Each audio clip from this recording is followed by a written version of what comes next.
Le ministère de l'Éducation nationale vient d'annoncer la répartition des 16 000 suppressions de postes pour la rentrée 2011. Demain, pensez-vous que l'école aura encore les moyens de ses ambitions? Je pense pas, non, parce que ça veut dire que si on supprime, ça veut dire qu'il y aura plus de personnes dans les classes, plus d'élèves, et que les profs ne pourront pas être à l'écoute de tous les élèves. Elle n'a déjà pas les moyens de ses ambitions, car on sait qu'il y a des enfants qui sont martyrisés, qui font l'objet déjà de problèmes d'insécurité. Est-ce que déjà, au niveau de la sécurité, l'école pourra faire face? Écoutez, je pense pas, car déjà l'an dernier, en début d'année, on a connu des problèmes. Il y a des enfants qui ont été déscolarisés, les classes sont surchargées, il y a des enseignants qui ne sont pas remplacés lors de maladies ou lors de départ à la retraite.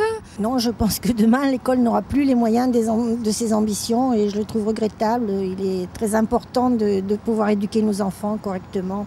Et moi, je suis pour le service public avec le maintien de professeurs tels qu'il y en a aujourd'hui, quoi.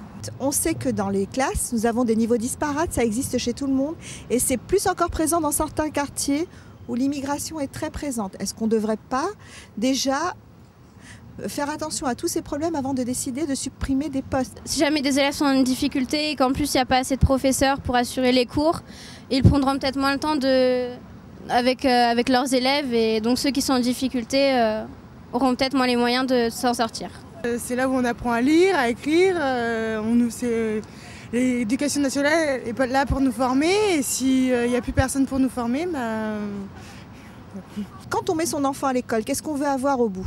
On a l'ambition d'avoir quoi? Est-ce qu'on a l'ambition d'avoir un médecin ou on a l'ambition d'avoir un agent de sécurité ou un employé?